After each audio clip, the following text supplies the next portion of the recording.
D-C-P Rishikesh रावले यांचं नाव घेऊन पुण्यामध्ये एक माणूस त्याची फेक आयडेंटिटी दाखवून वावरत होता. आता ह्याच गोष्टीबद्दल आपण डिटेलमध्ये डी-सी-पी कडूनच जाणून घेऊया. सर, काय झाला होता इश्यू?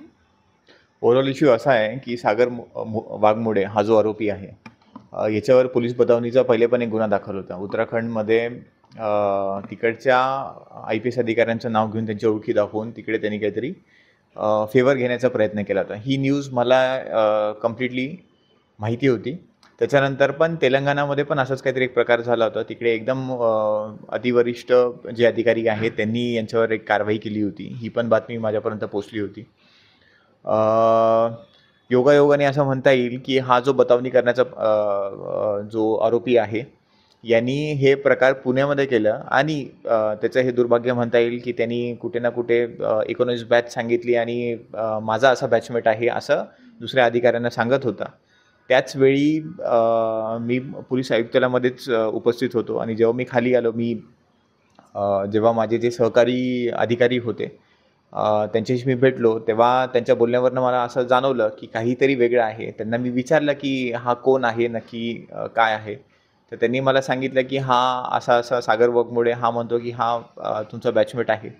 तेव्हा मला कळालं की हे जे मी पेपरमध्ये वाचलं होतं या आरोपीबद्दल, ज्याची इन्फॉर्मेशन मला पहिल्यापासून होती, तर तो हाच सागर वाघमोडे आता माझा बॅचमेट म्हणून माझं नाव घेऊन असं गुन्हा करण्याचा प्रयत्न करत आहेत. त्याचाच तेव्हा इंट्रोगेशन करून त्याचा जो पूर्ण पोळ आहे ती उघडकीस आणली आम्ही आणि त्याच्यासोबत जो सहकारी होता त्याला आम्ही विचारपूस केली. तेव्हा आम्हाला कळालं की 3-4 वर्षापासून त्या व्यक्तीला तो फिरवत होता. कुठे ना कुठे जाऊन इन्फ्लुअन्स क्रिएट करण्याचा दुसऱ्या अधिकाऱ्यांवर पण प्रयत्न करत होता. त्याला आम्ही विचारलं तेव्हा तो पहिले IT विभागामध्ये जाऊन आला होता, PMCमध्ये जाऊन आला होता. तिकडच्या अधिकाऱ्यांना आम्ही विचारलं की काही यांनी सांगितलं का, काही काम वगैरे काही घेऊन आला होता का? तसं काही केलं नाही त्यांनी तेव्हा.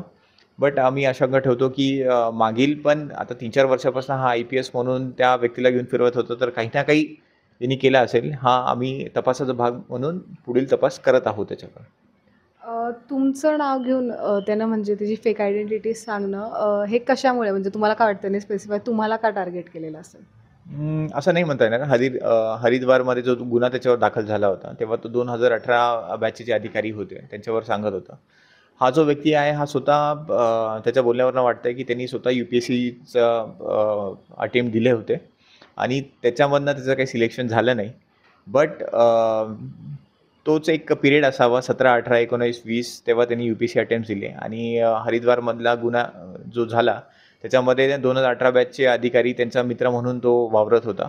आता पुण्यामध्ये 2019 बॅचचा असेल. काही ठिकाणी त्यांनी 2020 बॅचचं सांगितलं असेल. जे रिसेंट बॅचेसमध्ये त्यांनी अटेम्प्ट दिला होता त्या लोकांची ओळख वगैरे असं काही करून करत असेल. पण त्याचं हे आपण बॅड लक म्हणू की आम्ही इथे प्रेझेंट होतो आणि आम्हाला माहिती होतं की असा काही आरोपी आहे, तर तो पकडला गेला. मोटिव्ह काही कळाला तुम्हाला त्याच्या मागचा त्याचा? नाही, अजून मॅडम तपास चालू आहे. मोटिव्ह त्याचा काही गेन करून घेण्याचा आहे किंवा फक्त हा बतावणी करून वापरणं किंवा स्टेटस गेन करणं असा काही प्रकार आहे. तर याच्या सगळ्यांवर तपास चालू आहे नक्की काय. आता या माणसाबद्दल जी पुढची अपडेट येते ती आपण नक्कीच बघूया. तोपर्यंत तुम्ही पाहत राहा न्यूज डॉट्स. मी मृदुला नारळे.